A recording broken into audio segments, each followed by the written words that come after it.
Video শুরুতেই ক্ষমা চেয়ে নিচ্ছি বিগত পর্বের জন্য।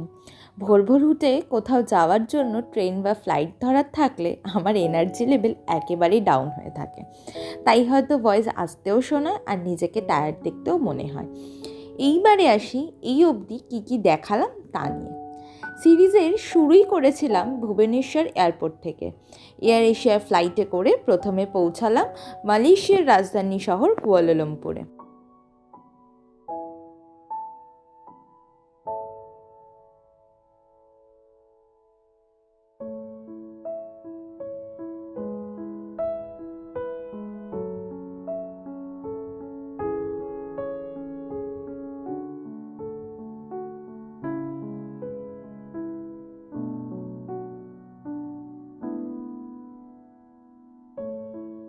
তারপরের পর্বে দেখিয়েছিলাম মালয়েশিয়ার বিখ্যাত কেএল টাওয়ার, যেখানে বসে এক দুর্দান্ত সূর্যাস্ত দেখার সাথে সাথে রাজকীয় খাবার দাবার খেয়েছিলাম।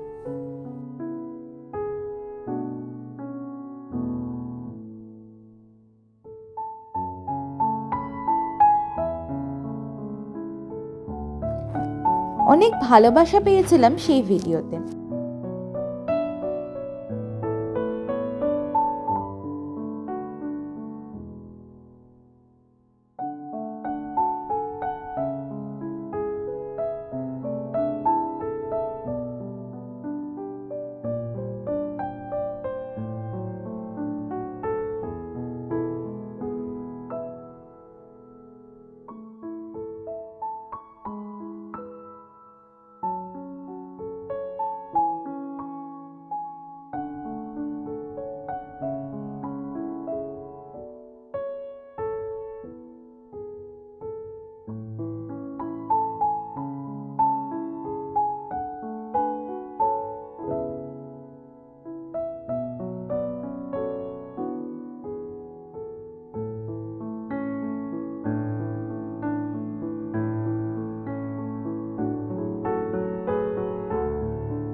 তার পরের পর্বে ছিল সুরিয়া কেএলসিসি এবং প্যাট্রোনেস টুইন টাওয়ারের গল্প।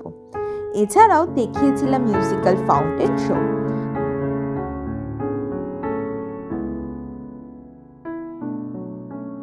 তার পরের পর্বে দেখিয়েছিলাম কুয়ালালামপুর থেকে লঙ্কাভি যাওয়ার এক দুর্দান্ত বিমান যাত্রা।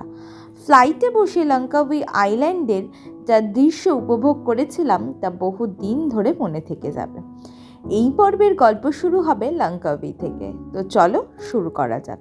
ভিডিওগুলোর লিঙ্ক আই লিঙ্কে দেওয়া থাকলো।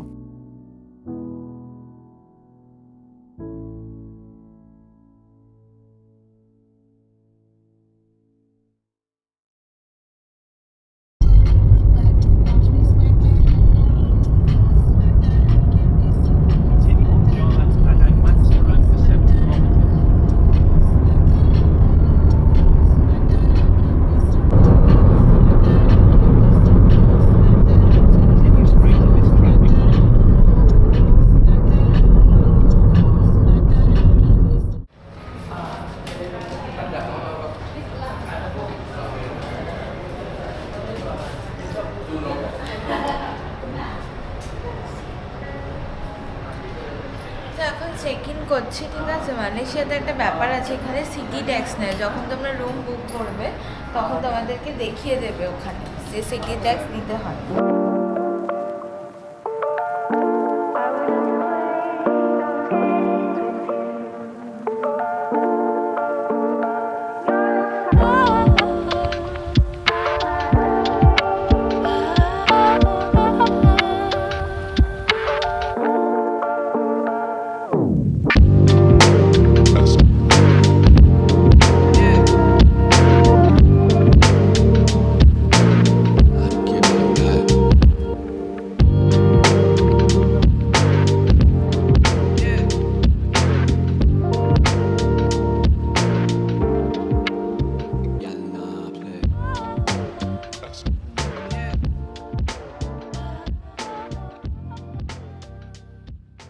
later. গ্র্যাবে উঠে গেছি, ঠিক আছে। এখন যাচ্ছি হচ্ছে এখানে লঙ্কাভির ফেমাস কেবল কার, তারপরে হচ্ছে স্কাই ডেক, যেগুলো রয়েছে ফেমাস জায়গা, সেগুলো এখন ঘুরতে যাচ্ছি। তো সেগুলোর টিকিট আছে, টিকিট কাটতে হয়। তো যাবো, কি তোমাদেরকে দেখাবো কত কি প্রাইস আছে না আছে, সব কিছুই দেখাবো।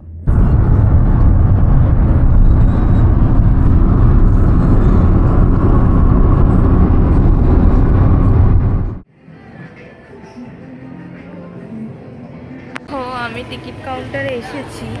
এখানে দেখো, এটা বাঁদর না হনুমান কি বলবো বুঝতে পারছি না, মুখগুলো কেমন অদ্ভুত। দেখো চালের ওপর দৌড়াচ্ছে, প্রচুর আছে এখানে, প্রচুর। দেখো চারি জায়গাতে রয়েছে। তো আমি অ্যাপের থ্রুয়ে টিকিট কেটেছিলাম এখানে। এখানে ওদের দুটো আছে, একটা হচ্ছে মালয়েশিয়ান, একটা নন মালয়েশিয়ান। তো আমি ভুল করে মালয়েশিয়ান টিকিট কেটে ফেলেছি। এবার কেটে ফেলেছিলাম, আমি টিকিট কাউন্টারে যখন এসে দেখালাম, ওরা কিন্তু মানে মালয়েশিয়ান টিকিটটা নিয়ে কিন্তু ওরা নন মালয়েশিয়ানের চার্জ নিয়ে কিন্তু আমাকে ছেড়ে দিতে পারতো, কিন্তু করেনি সেটা। ওরা আমাকে বলেছে টিকিটটা সেল করতে কোনো মালয়েশিয়ানদের কাছে। সে আমাকে দয়া দাক্ষিণ্য করে সেই সিনেমার টিকিট ব্ল্যাকে বেচার মতন করে, তো ব্ল্যাকে না, ওটা লস খেয়ে আমি বেচলাম। সে আমাকে দিল আমার 3200 টাকার টিকিট, সেখানে আমি 720 টাকা পেলাম। আমাকে আবার নতুন করে টাকা দিয়ে কিনতে হলো টিকিট। ওই 720 টাকার মধ্যে আরও কিছু অ্যাড অন করে আমাকে টিকিট কিনতে হলো, অনেকটাই টাকা দিতে হয়েছে। তো সেই কারণে আমি বলবো যে এই পার্টটার জন্য তোমরা কাউন্টারে এসেই টিকিট কাটবে, তোমরা ক্লুকের থ্রু টিকিট কেটো না, তাহলে তোমাদেরই লস হবে।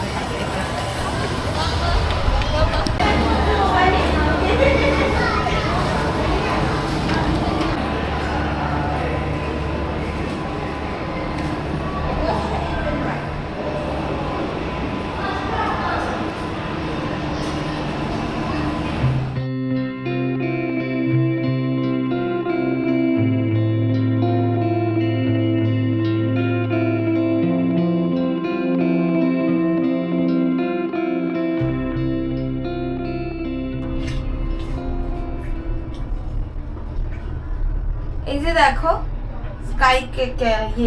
স্কাই ক্যাবে বসেছি, ঠিক আছে। এখন যাচ্ছি, এটাকে রোপওয়েই বলে, আর ওরা নাম দিয়েছে ওদের মতন করে। দেখো চারিধারটা, জাস্ট নামলাম, কান ফান বন্ধ হয়ে গেছে। তোমাদেরকে ভিউটা দেখাই, জাস্ট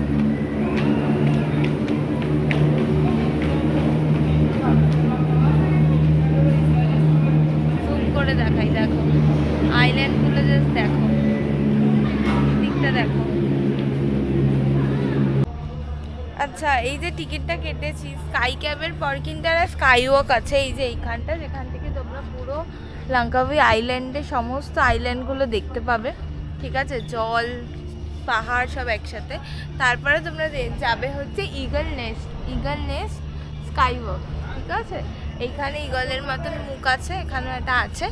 তো আমি এখন যাব ওখানে গিয়ে দেখি কি কি আছে। এই যে আর এখানে কিন্তু রেস্টুরেন্টও আছে, তোমরা চাইলে খাবার দাবার এখান দিয়ে খেতে পারো। আর এটা ব্রিজও আছে, ঠিক আছে। দেখো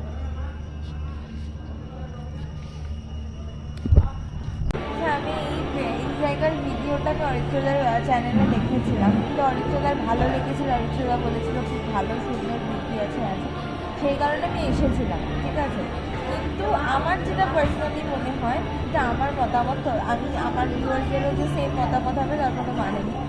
আমার মতামত এটাই যে আমি শুধুমাত্র রোপওয়ে চড়ে আমি এই একটা স্কাই ওয়াক দেখার জন্য আমি 3400 টাকা খরচা করে কেন আসবো, ঠিক আছে।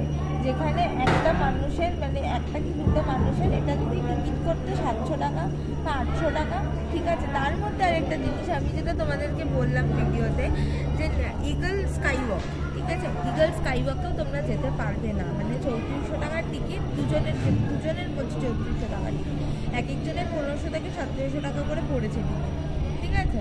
তো সেই হিসেবে আমি 1700 টাকার টিকিট কেটে আমি ইগল স্কাই ওয়াকে আমি যেতে পারছি না, আমাকে সেটার জন্য আরও 50 রিঙ্গিট এক্সচেঞ্জ করে দিতে হচ্ছে, মানে আমাকে 1000 টাকা করে আমাকে পার পার্সন দিতে হচ্ছে। মানে তোমরাই এটা নিজেরা মানে বুদ্ধি বিবেচনা দিয়ে ভাববে যে আমি যখন আইল্যান্ডের আরও মানে লঙ্কাবির আরও যখন ট্যুর করব, যখন প্রাইভেট আইল্যান্ডগুলোতে যাব, ইগল নেস্টের যে ইগলের যে একটা স্ট্যাচু আছে যেখানে ছবি তোলা, ওইগুলো যখন করবো আমি তো এই একই ভিউ পাবো, আমি তো আলাদা কোনো ভিউ পাবো না।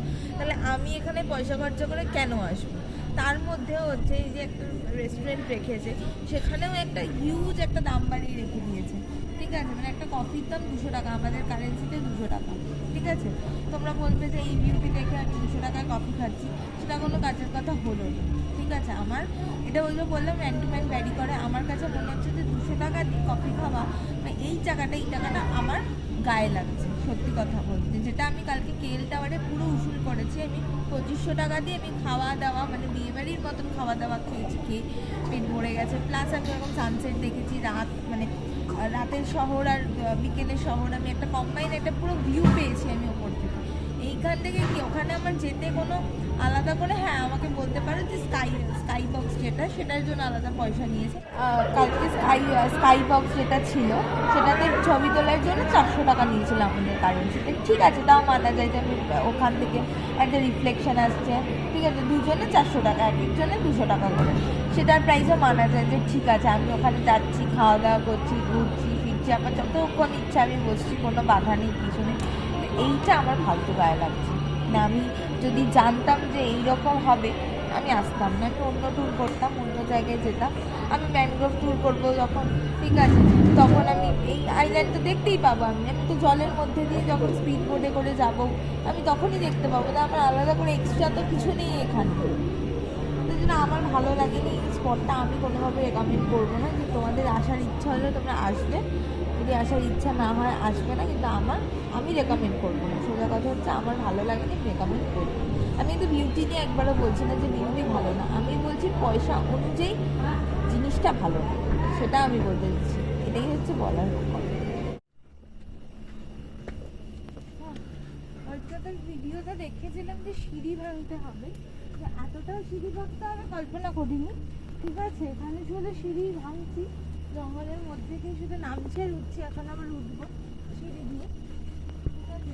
হাতার মাঝে স্কাই ব্রিজ আছে, সেটা গিয়ে দেখি একটু, হেঁটে হেঁটে হেঁটে হেঁটে, ঠিক আছে?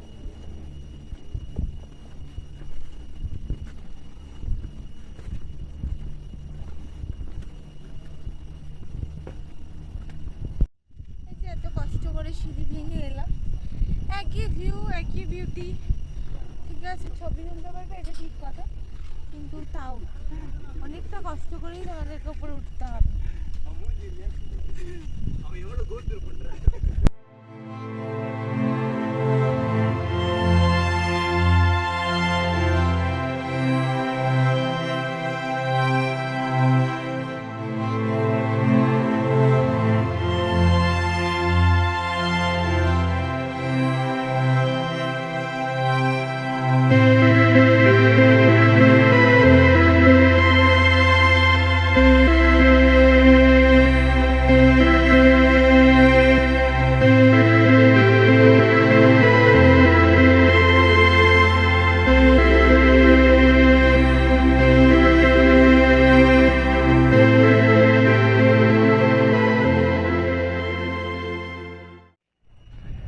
ভালো লাগছে, হাওয়াও দিচ্ছে, দেখো মেঘগুলো কেমন ভেসে ভেসে ভেসে ভেসে যাচ্ছে, ঠিক আছে? মেঘ করেছে হাওয়ার সাথে সাথে, দেখতে বেশ ভালো লাগছে।